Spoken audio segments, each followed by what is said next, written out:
Hello and welcome back to Transitioning to a Plant-Based Diet 101. I am thrilled you're joining me for week 3 where we will be diving into kitchen and pantry overhaul. In this session, we're going to explore why an organized plant-focused kitchen is crucial, what essentials to keep on hand, how to phase out non-plant-based items in a reasonable and responsible way, and which tools can make cooking a breeze. We'll also discuss some practical strategies for people who aren't comfortable with throwing food away. No guilt trips here, I understand. Before we jump into the specifics though, let's frame this entire concept. Switching to a plant-based diet isn't about perfection or sudden drastic change. It's a journey of small, meaningful steps that add up to something big. A well-stocked pantry is like your personal toolbox, so it gives you the raw materials and confidence to cook nutritious meals for yourself. And when your kitchen is organized around your new lifestyle, you naturally will gravitate towards choices that support your health and your values. By the end of this session, you will have the know-how to transform your kitchen into a space that reflects your plant-based goals. I'm Chef Tiffany, and let's get started. First up, why is this overhaul such a big deal anyway? I mean, it might seem like we're just rearranging some shelves and swapping out some products, but really the impact is much deeper. If you open your pantry and primarily see whole grains and legumes and plant-based proteins, you're more likely to cook them.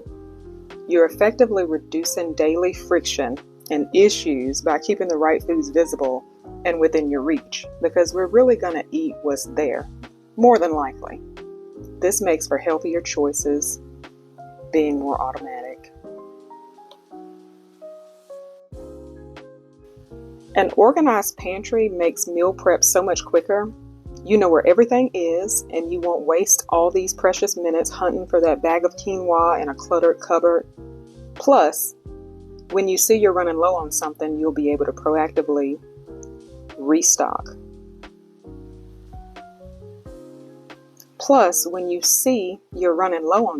You can be proactive about your restocking. So it saves you time and reduces the stress.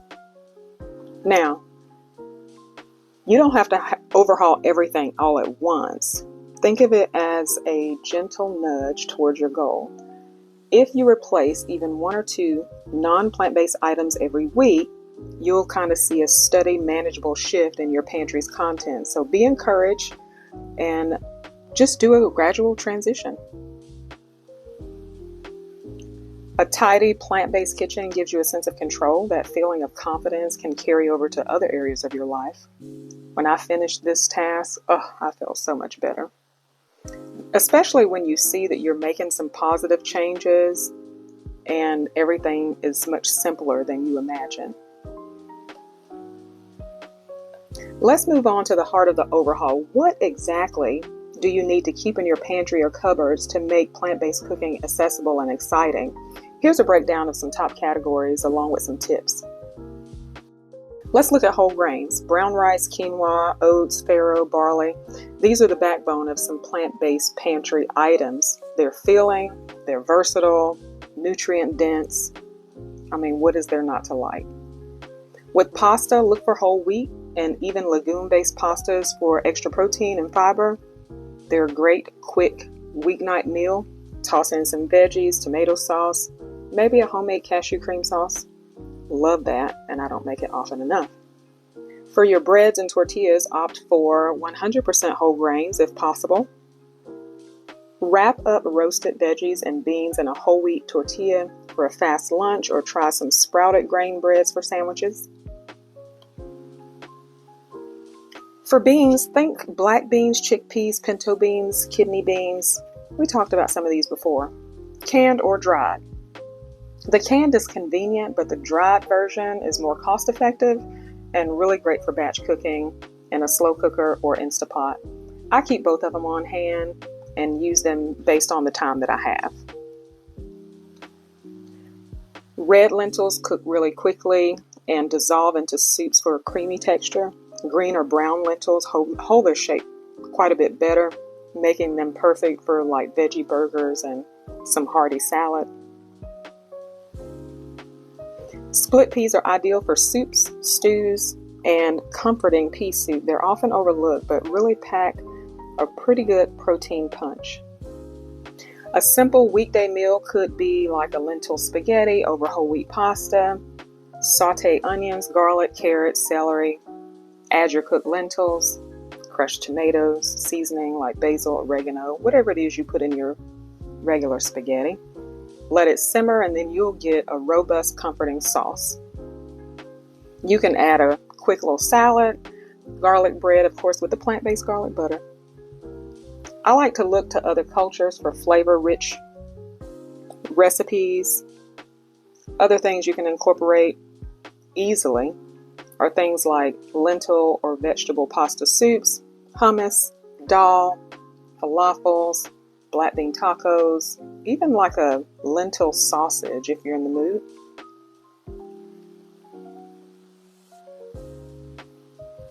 Nuts, almonds, walnuts, cashews, pistachio, they're all really excellent sources of healthy fats and protein. Soaked cashews can blend into a really nice sauce, as we mentioned earlier, but also some vegan cheese alternatives. Walnuts are great sprinkled on salads or oatmeal. Your seeds like chia, flax, pumpkin, sunflower, sesame seeds add a really great crunch. It adds fiber and nutrients. Flax and chia seeds can be used as an egg substitute in baking. So you mix 1 tablespoon of brown flax or chia with 3 tablespoons of water and let it sit to form like a gel. I've actually added aloe and essential oils to flaxseed gel, and I use it for my hair. It works. Peanut butter, almond butter, tahini, sunflower seed butter can make a good spread, even on toast, or you can use it as dressings, dips, sauces.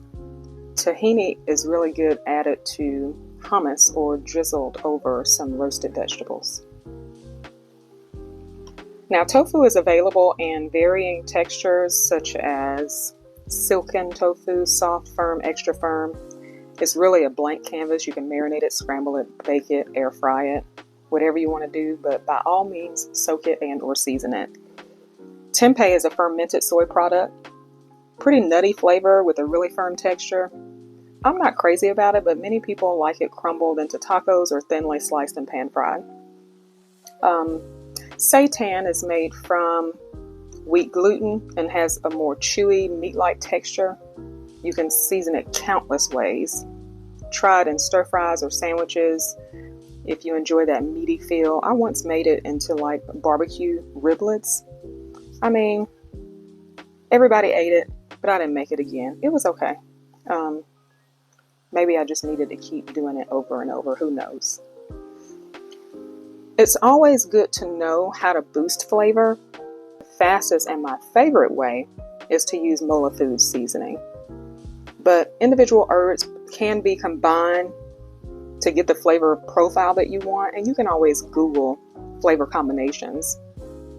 My kitchen cannot be without granulated garlic and onion, smoked and sweet paprika, cayenne, sea salt, and an assortment of the peppers. And probably every Mola food seasoning, especially the all-purpose, the Moroccan, and the Cameroonian. It will have you biting your fingers. It's so good. Nutritional yeast adds a cheesy, savory note to sauces and popcorn. Soy sauce or tamarind, vinegars like apple cider or balsamic, miso paste can also boost that umami or savory flavor.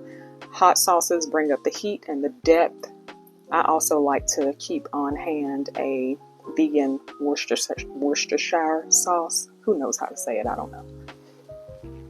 Onions, garlic, and potatoes are staples that I keep in the pantry. They last for weeks and form the flavor base for countless recipes. Your root vegetables, carrots, sweet potatoes, beets, and parsnips, if you're into parsnips, they store really well. They add a natural sweetness to dishes. When stocking your pantry, think about your favorite recipes and cuisines. Focus on items that you're actually excited to cook with. Maybe you love Mexican-inspired meals, so keep plenty of black beans, tortillas, spices like cumin, chili powder on hand.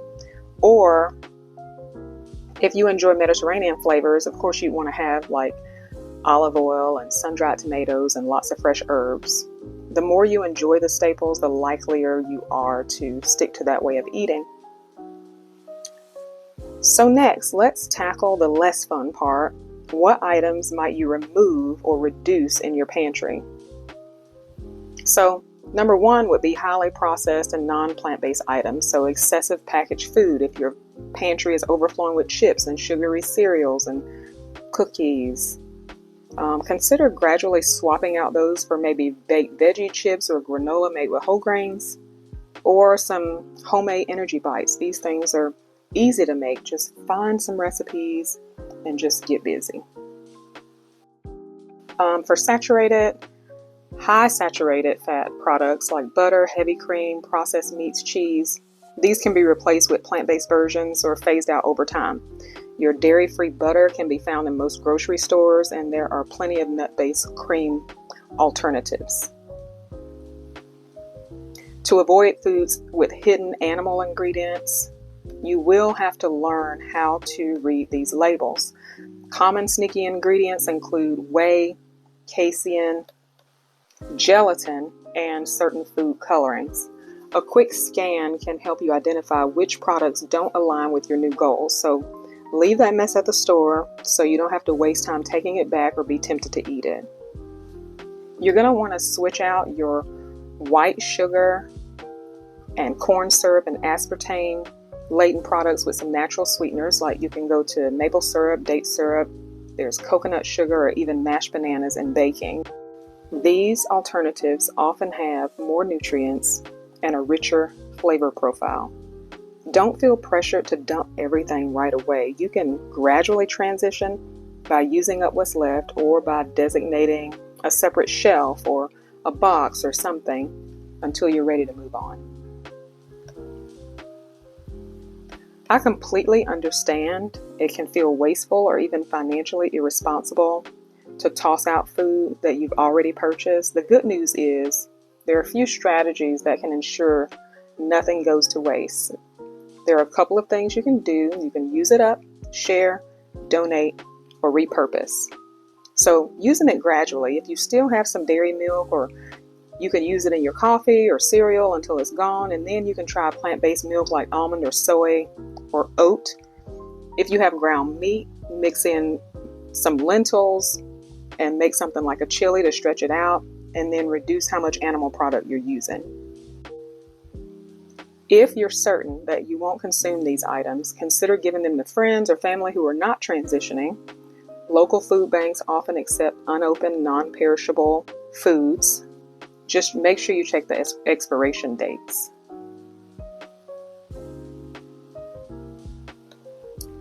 You can also repurpose in hybrid recipes. Maybe you have a cheese sauce and you like to finish it, but also want to try a dairy-free alternative. You can layer them in like a casserole to compare the flavors. And then next time, do a fully plant-based version. Gradual steps will help you to identify what works for you without the guilt of tossing out perfectly, quote-unquote, good food.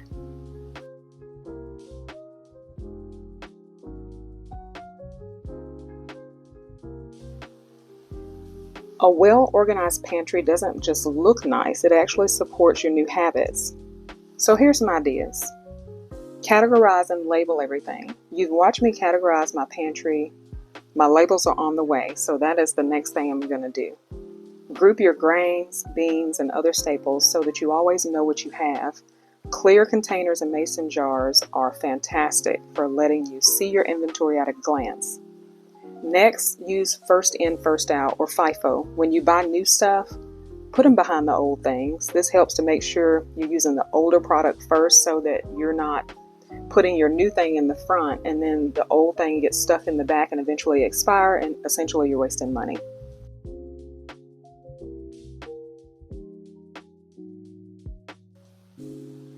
You can create a use now section Any items that you're trying to finish or phase out can go in a box or a shelf. Keep them in the front and center so you'll remember to use them and they don't just get lost in the sauce. Keep easy access to tools and utensils by keeping your blender, your food processor, or other frequently used tools out in the open or easily accessible. It lowers the barrier to using them and encourages you to cook more. Now, having the right equipment can radically simplify meal prep and broaden your culinary horizons. A high-speed blender, oh my goodness, perfect for sauces, smoothies, soups, nut butters, plant-based milks. If you love creamy soups or you just want to make your own almond milk, a really good quality blender is gold. My favorite thing for using my blender would be smoothies and, believe it or not, cutting up my vegetables. I fill it half full with water, and then I add onions and peppers or garlic and pulse it one or two times and then drain it. You can also get a food processor. It's ideal for chopping vegetables in bulk, making hummus, pestos, and veggie burger mixes. If you don't have a high-speed blender, a food processor can handle most of the same things.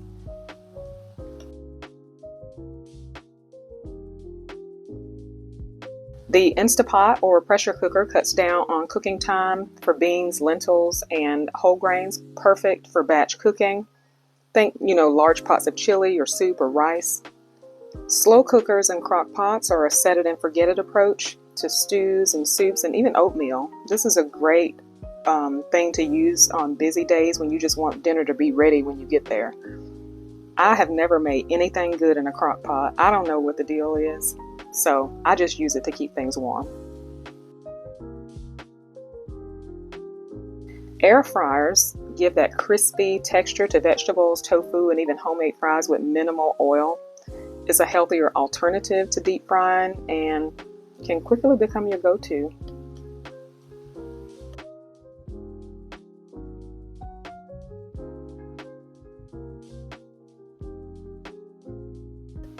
Please, please, please get a good quality chef's knife, a paring knife, and a cutting board. A sharp, reliable knife speeds up the prep time, making cooking much more enjoyable. Dull knives can be dangerous and discouraging. Many meat departments will sharpen your knives for a small fee.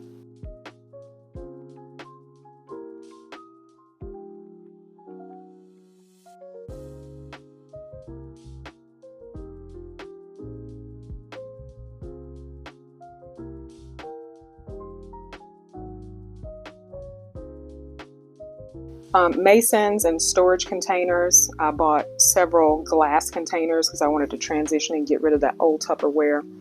Things that didn't match I got rid of, and then I kept the things that had tops and the new ones that I bought probably a year ago. So when people want to take something to go, I have containers, but here I am replacing some of my plastic for glass. These are helpful for meal prepping salads, storing grains, or even overnight oats. I got the ones with the little spoons on them. And you can label them with dates to keep track of freshness.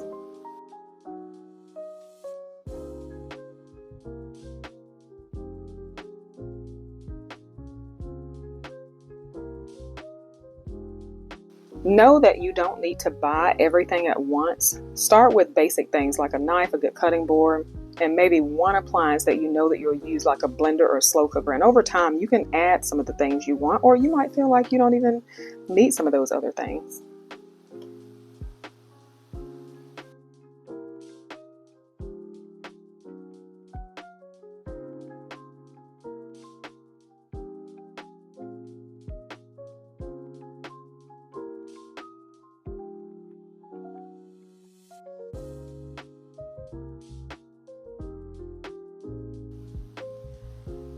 Now that you've got your pantry staples and organizational strategy down, how can you maximize your efforts? First, you can plan your meals. Even a simple meal plan can go a long way, like deciding what 2 or 3 things you're going to make in the coming week, and then you can just shop smarter to reduce waste, and you're not just buying everything you think you might make. Then you can batch cook. Cook in a large pot of beans or lentils or grains on a Sunday so that you can use that stuff to make some meals. It really cuts a lot of time out of the cooking day on a busy night. Experiment with some new flavors. Don't be afraid to explore cuisines that you're less familiar with. Thai, Indian, Middle Eastern. A new spice blend like the ones from Mola Foods can revive your enthusiasm for cooking. Y'all, stay inspired. Follow plant-based blogs and YouTubers on social media accounts.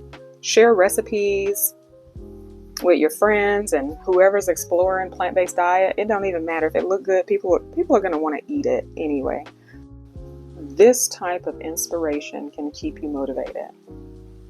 All right, as we come to a close, remember that overhauling your kitchen and pantry is more than just rearranging shelves. It's about setting the stage for lasting dietary changes. With the right staples, organization, and cooking tools, you'll find that healthy plant-based meals will eventually become second nature. A few reminders. Transition gradually if you feel like you need to. There's no race to any finish line. Every small swap is a win and a step forward. Celebrate your wins. Discover new things. Share your journey, whether it's online or wherever. Embrace curiosity. Think of this this overhaul as an investment in yourself. With a more organized kitchen, the right staples within reach, you will find it easier to cook nourishing meals that you'll stick to. And if you stumble along the way, you know what? It's really not a big deal. It's completely okay. What matters is that you keep going, keep learning, and keep adjusting. Thank you for joining me in this in-depth lesson on kitchen and pantry overhauls.